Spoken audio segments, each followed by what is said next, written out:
Assalamualaikum warahmatullahi wabarakatuh. Alhamdulillah, salatu wassalamu ala rasulillah, mabad. Kaum muslimin yang dirahmati Allah subhanahu wa ta'ala, ada kabar yang cukup mengejutkan dari seorang pembesar Khabib Ba'alawi kaum muslimin. Dan orang ini memiliki julukan sebagai imam besar, imam jumbo.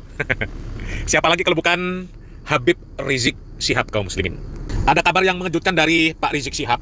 Setelah beberapa hari yang lalu kita membahas tentang lenyapnya channel YouTube dari Pak Rizik Syihab yang nama channelnya IBTV, Islamic Brotherhood Television, di mana isinya adalah jejak digital dari Pak Rizik Syihab sendiri dan juga ada jejak-jejak digital dari para Khabib Ba'alawi yang lain, yang isinya tentu sudah sangat banyak sekali kaum muslimin jejak digital para Khabib Ba'alawi yang ada di channel yang lenyap tersebut. Kalau channel tersebut sebenarnya kaum muslimin bukan di-banned oleh YouTube, bukan dihapus oleh YouTube, akan tetapi sepertinya pemilik channel tersebut sengaja meninggalkan channel tersebut.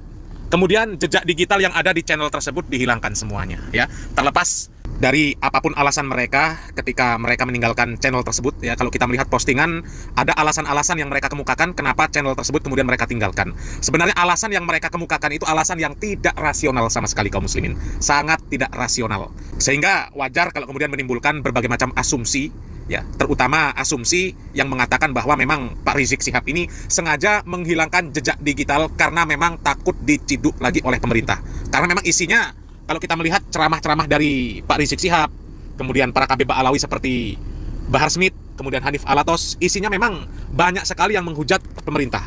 Bahkan yang terbaru Pak Prabowo Subianto pun tidak lepas dari hujatan mereka.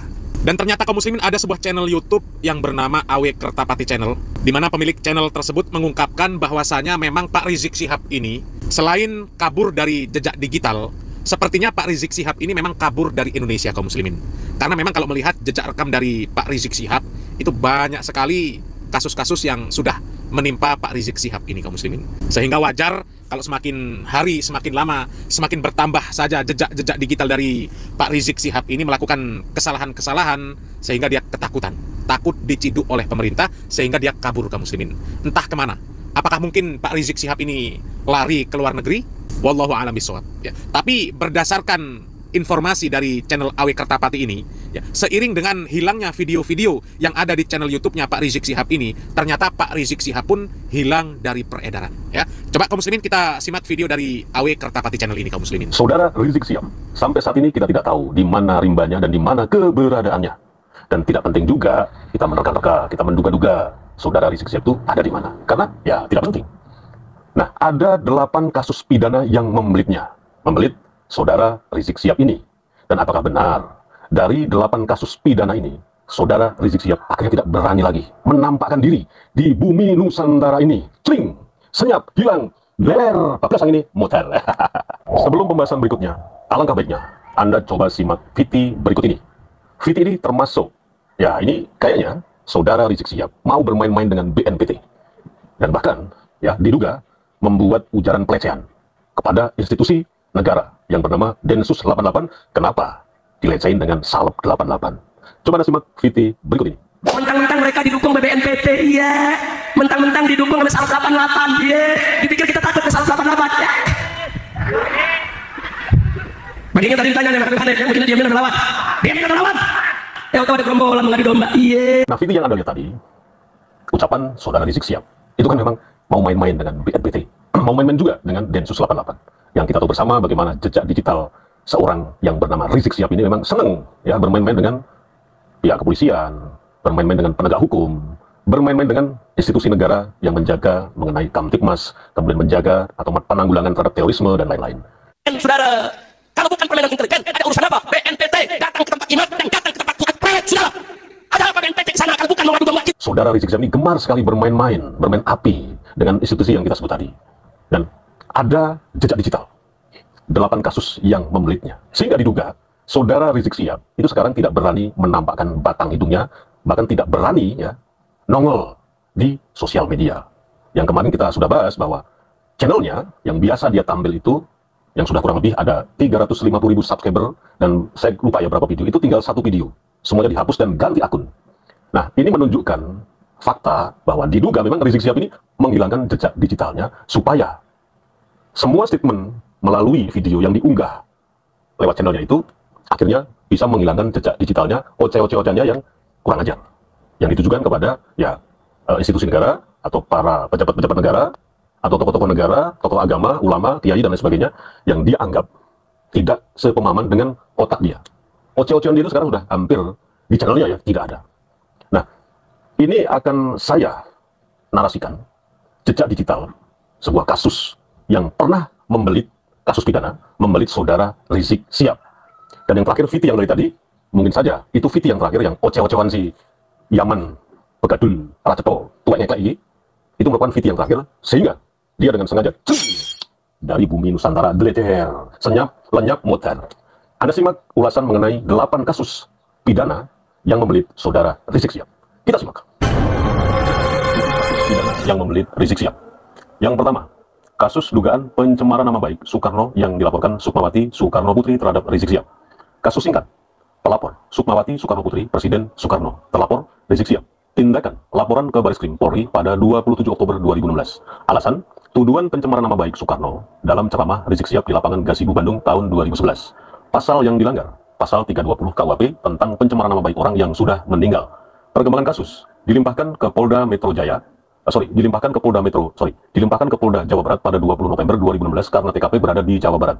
Intinya, Sukmawati merasa bahwa ucapan Rizik Syihab dalam ceramah di Bandung pada tahun 2011 mencemarkan nama baik ayahnya, Presiden Soekarno. Oleh karena itu, beliau melaporkan kasus tersebut ke pihak yang berwajib. Sumber, BBC.com.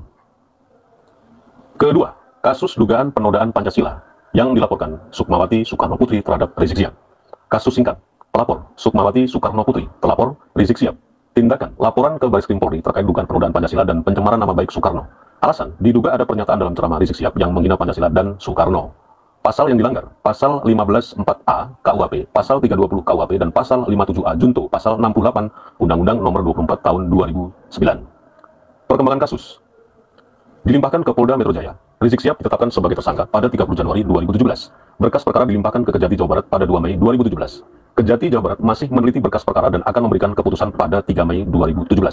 Intinya, Sukmawati merasa bahwa ucapan Rizik Syihab dalam ceramahnya menghina Pancasila dan ayahnya, Soekarno. Kasus ini terus berproses dan saat ini sedang dalam tahapan penelitian berkas oleh Kejaksaan Tinggi Jawa Barat. Sumber yang sama, BBC.com. Ketiga, kasus Sampurasun yang melibatkan Rizik Syihab. Kasus singkat, pelapor Aliansi Masyarakat Sunda menggugat dan 15 organisasi lainnya. Terlapor Rizik Syihab. Tindakan, laporan ke Polda Jawa Barat pada 24 November 2015. Alasan, tuduhan menghina dan melecehkan budaya Sunda dengan memplesetkan salam Sampurasun menjadi campuracun saat berceramah di Purwakarta pada 13 November 2015. Pasal yang dilanggar diduga melanggar Undang-Undang IT Nomor 11 Tahun 2008. Perkembangan kasus, sempat terhenti lebih dari setahun. Polda Jawa Barat kembali menangani kasus atas desakan pelapor. Saat ini masih dalam tahap penyelidikan. Polisi masih mencari bukti-bukti untuk mendukung tuduhan. Intinya, kasus ini bermula dari pernyataan Rizik Syihab yang dianggap menghina budaya Sunda. Meskipun telah dilaporkan, proses hukumnya berjalan lambat karena polisi masih mengumpulkan bukti-bukti yang cukup. Sumber yang sama, BBC.com. Yang keempat, kasus dugaan penodaan agama yang dilaporkan terhadap Rizik Syihab. Kasus singkat, pelapor Perhimpunan Mahasiswa Katolik Republik Indonesia, PMKRI. Terlapor Rizik Syihab. Tindakan, laporan ke Polda Metro Jaya pada 26 Desember 2016. Alasan, tuduhan penodaan agama dalam ceramah di Pondok Kelapa yang dianggap menyinggung keyakinan umat Kristiani. Pasal yang dilanggar, pasal 156 dan 156A KUHP tentang penodaan agama. Perkembangan kasus, laporan terdaftar dengan nomor LP-6344 Romawi 12 2016 PMJ Ditreskrimsus. PMKRI belum meminta informasi mengenai peningkatan status perkara dari penyelidikan ke penyidikan. Intinya, PMKRI melaporkan Rizik Syihab karena dianggap telah mengeluarkan pernyataan yang menghina agama Kristen dalam sebuah ceramah. Kasus ini masih dalam tahap penyelidikan oleh pihak kepolisian. Kelima, kasus dugaan penyebaran konten pornografi yang dilaporkan terhadap Rizik Syihab. Kasus singkat, pelapor Aliansi Mahasiswa Anti Pornografi. Terlapor Rizik Syihab. Tindakan, laporan ke Polda Metro Jaya pada 30 Januari 2017. Alasan, dugaan penyebaran konten pornografi berupa percakapan seks dengan Firza Hussein. Pasal yang dilanggar, pasal 4 ayat 1 Junto, pasal 29 dan garing atau pasal 32 Undang-Undang Pornografi serta pasal 27 ayat 1 Junto, pasal 45 ayat 1 Undang-Undang IT. Perkembangan kasus, Rizik dipanggil untuk diperiksa namun tidak hadir 2 kali. Polisi mengeluarkan surat perintah membawa untuk mencari Rizik Syihab. Intinya, kasus ini bermula dari laporan masyarakat yang merasa bahwa ada konten pornografi yang melibatkan Rizik Syihab. Meskipun telah dipanggil, Rizik Syihab tidak memenuhi panggilan kepolisian, sehingga polisi memutuskan untuk mengeluarkan surat perintah membawa. Keenam, kasus dugaan pelanggaran Undang-Undang IT terkait pernyataan Rizik Syihab tentang logo Palu Arit dalam uang baru. Kasus singkat, Pelapor, Jaringan Anti Intelektual Muda atau JIMEF dan Solidaritas Merah Putih, Solmed. Pelapor, Rizik Syihab. Tindakan, laporan ke Polda Metro Jaya pada 8 Januari 2017. Alasan, dugaan pelanggaran Undang-Undang IT terkait pernyataan logo Palu Arit dalam uang baru yang diunggah di YouTube FPI TV. Pasal yang dilanggar, pasal 28 ayat 2 dan pasal 28 ayat 1 Junto, serta pasal 45 ayat 2 Undang-Undang IT. Perkembangan kasus naik ke tingkat penyidikan pada 22 Januari 2017. Ketujuh, kasus dugaan penyebaran kebencian yang dilaporkan terhadap Rizik Syihab. Kasus singkat, pelapor, Student Peace Institute dan Rumah Pelita, Forum Mahasiswa Pemuda Lintas Agama. Pelapor, Rizik Syihab. Tindakan, laporan ke pihak kepolisian, lokasi tidak disebutkan secara spesifik dalam pertanyaan ini. Alasan, tuduhan penyebaran ujaran kebencian yang mengandung unsur sara, suku, agama, ras, dan antar golongan. Pasal yang dilanggar, pasal 156 KUHP dan pasal 28 ayat 2 Junto, pasal 45 ayat 2 Undang-Undang IT. Intinya, kedua lembaga tersebut melaporkan Rizik Syihab karena menganggap pernyataan atau tindakannya telah memicu permusuhan dan kebencian antar kelompok masyarakat berdasarkan perbedaan suku, agama, ras, atau golongan. Di awal video ini saya menyebut bahwa ada 8 kasus pidana yang membelit saudara Rizik Syihab. Tapi dari VT yang Anda lihat barusan, saya hanya menyebut 7 kasus pidana yang membelit saudara Rizik Syihab. Kasus pidana jejak digital beberapa tahun yang lalu. Nah kemudian yang 8-nya mana? Keburu dia kabur. Oke. Jadi itu tadi 7 kasus pidana yang membelit saudara Rizik Syihab. Nah dari jejak digitalnya tadi, kalau kita bisa mentelaah atau mencerna, memang akhirnya publik, netizen atau para pemirsa semua itu ada kesimpulan bahwa memang saudara Rizik Syihab ini gemar sekali oceh-ocehan, bermain-main api dengan orang-orang yang memang dianggap tidak sepemahaman dengan otaknya si Rizik Syihab ini. Dan si Rizik Syihab ini belakangan memang sudah kelihatan stres, kelihatan pusing, mamut raka karuan dasi, karena ya kita tahu bersama lah bagaimana dia ini membela mati-matian nasabnya, tapi gagal. Kemarin juga Anda pasti juga sudah lihat Rizik Syihab mencoba memprovokasi jamaahnya atau pengikutnya untuk ngasah golo, bawa badik, serang, menyerang, dan lain sebagainya. Tapi ya gagal lagi, makanya kabur, tling, ya gitulah. Oke. Nah kaum muslimin, benarkah Pak Rizik Syihab kabur dan menjadi buron karena 8 kasus yang telah dipaparkan oleh pemilik AW Kertapati Channel tersebut kaum muslimin? Wallahu a'lam bishawab ya. Itu tadi video dari channel AW Kertapati Channel kaum muslimin. Dan sebenarnya kalau kita melihat jejak digital dari kasus-kasus yang dialami oleh Pak Rizik Syihab, sebenarnya tidak semua kasus itu Pak Rizik Syihab murni berbuat salah sebenarnya kaum muslimin. Ada kasus-kasus yang sebenarnya Pak Rizik Syihab itu berada di atas kebenaran. Hanya saja Pak Rizik Syihab itu tidak hikmah di dalam berdakwah sehingga dia berusaha menegakkan kebenaran dengan cara yang salah.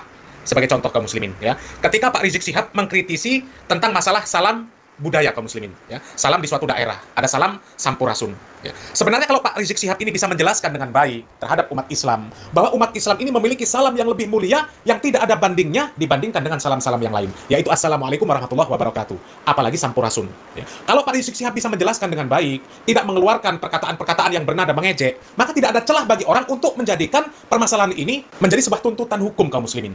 Tapi karena Pak Rizik Syihab membuat plesetan-plesetan, membuat perkataan-perkataan yang bernada mengejek seperti campur racun, maka orang itu tersinggung karena itu sudah menjadi budaya mereka, mereka tersinggung sehingga mereka bisa melakukan tuntutan hukum. Tapi kalau Pak Rizik Syihab menjelaskan secara syar'i dengan baik, maka ini tidak akan menjadi polemik, ya. Termasuk satu lagi kaum muslimin, ketika Pak Rizik Syihab dituntut oleh mahasiswa Kristen, ya. Ketika Pak Rizik Syihab diberikan ucapan selamat Natal. Seandainya Pak Rizik Syihab di sana bisa menjelaskan dengan baik, ini juga tidak akan menjadi polemik dan tidak akan menjadi tuntutan hukum kaum muslimin. Tapi karena Pak Rizik Syihab melakukan kesalahan, ya, kemudian mengeluarkan perkataan-perkataan yang bernada mengejek, maka kemudian dituntutlah oleh Persatuan Mahasiswa Kristen. Pak Rizik Syihab kan menyatakan, seandainya ada orang yang mengucapkan selamat Natal dengan dia, maka dia akan jawab, lam yalid wa lam yulad wa lam yakul lahu kufuwan ahad. Sebenarnya kalau Pak Rizik Syihab menjelaskan tafsir surat Al-Ikhlas, maka tidak akan ada celah bagi orang untuk menuntut Pak Rizik Syihab ketika menjelaskan tentang syariat Islam. Karena memang itulah akidah Islam. Tapi ketika Pak Rizik Syihab mengatakan, kalau Tuhan lahir, siapa bidannya? Nah itulah yang kemudian menjadi celah bagi orang-orang untuk menuntut Pak Rizik Syihab.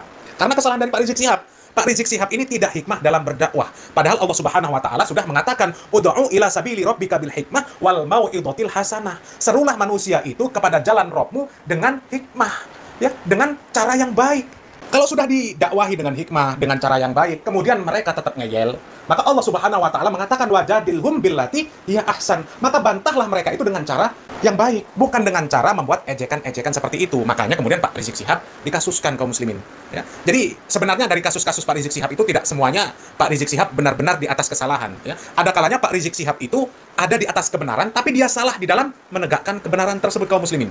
Dan memang seperti itulah kaum muslimin ya. Para Habib Ba'alawi itu, kalau dinilai dakwah-dakwah mereka ini memang sangat jauh dari metode dakwah yang diajarkan oleh Nabi Muhammad SAW. Ya. Kalau kita melihat para asatid salafi kaum muslimin, para asatid salafi semuanya membantah yang namanya kebatilan, kemaksiatan. Semuanya membantah. Apalagi kesyirikan, syirik, tahayul, bid'ah, khurafat. Semuanya membantah. Akan tetapi mereka membantah dengan baik. Berdakwah dengan hikmah. Kalaupun ada orang yang ngeyel, mereka membantahnya dengan baik. Sehingga tidak ada celah bagi orang untuk menuntut mereka secara hukum. Ya. Jadi perlu bagi Pak Rizik Syihab, kemudian para Habib yang lain, ya, belajar cara berdakwah dari para asatid salafi kaum muslimin. Ya. Mudah-mudahan bermanfaat kaum muslimin. Salam waras, salam akal sehat. Barakallahu fikum. Wassalamualaikum warahmatullahi wabarakatuh.